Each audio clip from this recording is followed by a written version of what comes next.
कृष्ण जन्म कथा।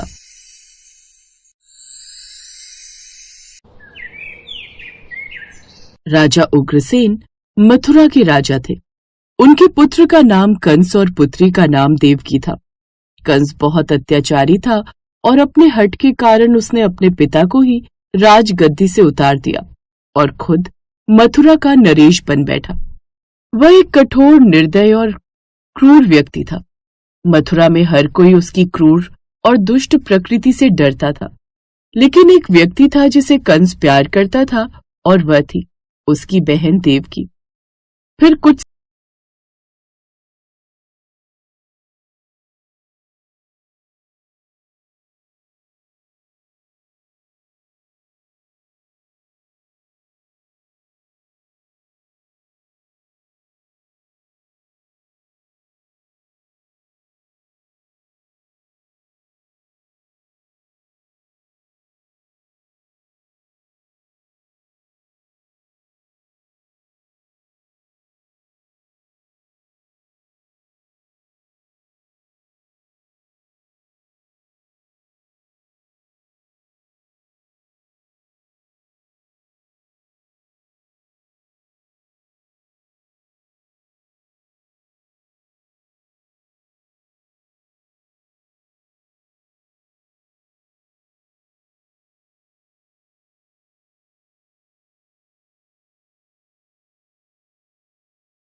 क्या मैं देवकी को छोड़ दूंगा, लेकिन मैं ये निश्चित करूंगा कि तुम अपना किया हुआ वादा निभाओ। फिर उसने अपने सिपाहियों को मथुरा वापस चलने का आदेश दिया। जब वे मथुरा पहुंचे, उसने वासुदेव और देवकी को कारागार में डाल दिया। जैसे ही देवकी की पहली संतान का जन्म होता है, अपने वचन अनुसार वासुदेव अपनी पहली संतान को लेकर कंस के पास आते हैं।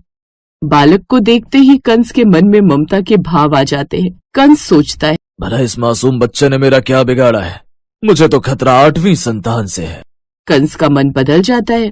ले जाओ अपने बच्चे को, ये नन्हा सा बालक मेरा क्या ही बिगाड़ेगा, और वैसे भी खतरा तो मुझे 8वीं संतान से है। देवलोक से देव ऋषि नारद ये सब देख रहे थे। उन्होंने सोचा, नहीं नहीं, ये विधान के अनुरूप नहीं हो रहा है। अगर कंस के मन में ममता जाग गई तो भगवान अवतार कैसे लेंगे? भगवान विष्णु को जन्म लेने के लिए कंस को बाकी संतानों की बलि देनी ही होगी। इसके पश्चात देव ऋषि नारद जी कंस से मिलने आते हैं। नारद जी के एक हाथ में एक कमल का फूल रहता है। कंस, मुझे ये बताना, इस फूल की पहली पत्ती कौन सी है और 8वीं पत्ती कौन सी है? इसकी तो हर पत्ती पहली और हर पत्ती 8वीं है। वही मैं भी कहना चाहता हूँ। तुम्हें क्या पता उस आकाशवाणी ने कैसी गिनती कराई हो?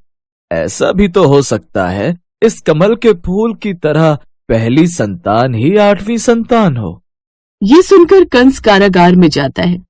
कंस ने देवकी से बच्चा छीन लिया और उसके पैरों को पकड़ लिया और फिर उसने उसे जमीन पर पटक दिया। वो बच्चा उसी क्षण मर गया। इसके बाद कंस ने 7 बच्चों को भी इसी तरह मार डाला। समय बीतता गया। देवकी 8वीं बार गर्भवती हुई। क्या मेरी आने वाली संतान भी मारी जाएगी? हे भगवान विष्णु, कुछ चमत्कार करो। प्रभु, उस क्रूर कंस से हमारे पुत्र को बचाओ। श्रावण मास की अष्टमी तिथि थी। मथुरा में एक भयानक तूफान उठा। मूसलाधार बारिश हो रही थी और आकाश काले बादलों से ढका हुआ था। देवकी 8वें बच्चे से गर्भवती थी। अचानक भगवान विष्णु उनके सामने प्रकट हुए।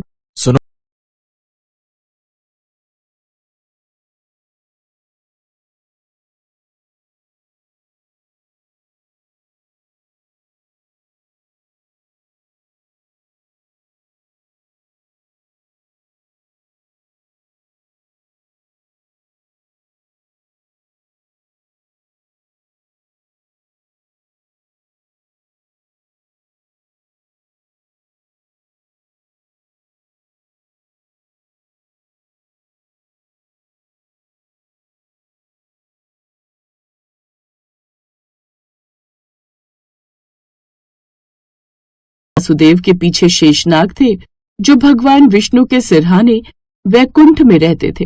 उन्होंने अपने फन को बच्चे की टोकरी के ऊपर फैला दिया, जिसे वासुदेव ने अपने सिर पर उठा रखा था। जल्द ही वासुदेव यमुना नदी के किनारे पहुंच गए और आश्चर्यजनक रूप से यमुना नदी ने उन्हें रास्ता दे दिया।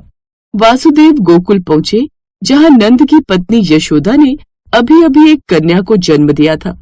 वासुदेव ने कृष्ण को बच्ची के पालने में रख दिया और बच्ची को धीरे से अपने साथ ले लिया और फिर कालकोठरी में वापस लौट आए। रक्षकों को जगाते हुए बच्चे के रोने की आवाज उनके कानों तक पहुंची। शिशु के रोने की आवाज सुनते ही रक्षकों ने तुरंत इस खबर को राजा कंस तक पहुंचाया। कंस तुरंत जेल में देवकी के पास पहुंचा। देवकी, मुझे बच्चा दे दो। ये तो एक कन्या है, और एक कन्या कैसे तुम जैसे एक महान योद्धा को क्षति पहुंचा सकती है? इसे छोड़ दो भाई, इसे छोड़ दो। लेकिन कंस उनकी किसी भी विनती को सुनने के लिए तैयार नहीं था। जैसे ही उसने उस बच्ची को अपने हाथों में लिया, वो बच्ची उसके हाथ से फिसल गई और हवा में उड़ गई। अरे ओ दुष्ट कंस, एक निर्दोष बच्ची को मारने में तू अपनी बहादुरी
यमुना की ओर क्यों फेंक रहे हो? अगर गेंद यमुना में चली गई तो कौन निकाल कर लाएगा? अरे मैं भी क्या क्या करूं, बार बार गेंद यमुना की तरफ उछल जाती है। अब ध्यान रखना, मैं तुम्हारी ओर गेंद फेंक रहा हूं, तुम पकड़ लेना। कृष्ण तो यही चाहते थे कि गेंद यमुना जी में जाए, और खेलते खेलते अचानक से उनकी गेंद यमुना नदी में जा गिरी। अब यमुना नदी के पानी और उसमें रहने वाले कालिया नाग के बारे में सभी को मालूम था, इसलिए मौत के डर से कोई भी नदी में जाने को तैयार नहीं हुआ। कान्हा, गेंद तुमने ही यमुना नदी में फेंकी है, अब तुम ही इसे निकाल कर लाओगे। हाँ हाँ कान्हा, अब तुम ही गेंद को वापस लेकर आओ।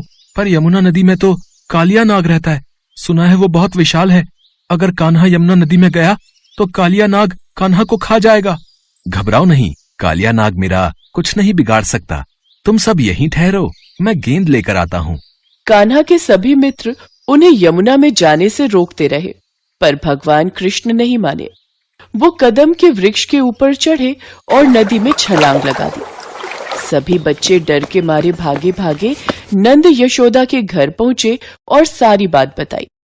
ये सुनते ही यशोदा मैया डर गईं और फूट फूट कर रोने लगी। ये बात धीरे धीरे पूरे गोकुल धाम में जंगल की आग की तरह फैल गई। सभी दौड़े दौड़े यमुना नदी किनारे आ गए, लेकिन कृष्ण अभी तक वापस नहीं आए थे। नंद बाबा और देवकी मैया का रो रो कर बुरा हाल हो रहा था। तभी बलराम बोले, आप सब कान्हा की चिंता मत करो, देखना